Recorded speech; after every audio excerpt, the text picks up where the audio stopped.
Hi all, welcome to Sunita's Food Blog YouTube channel.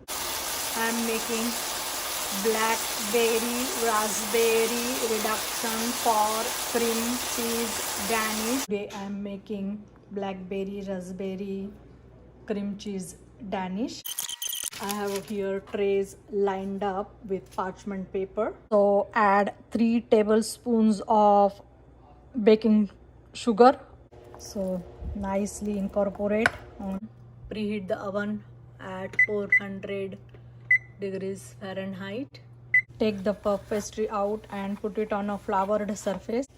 Take rolling pin and roll the puff pastry from the narrow side down. Roll the puff pastry from the short side. Now take the tray.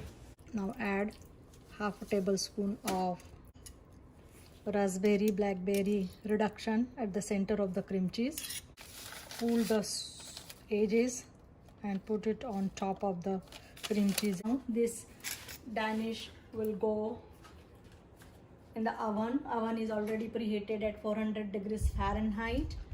Now at the center of the rack, put the Danish tray and bake for 30 minutes.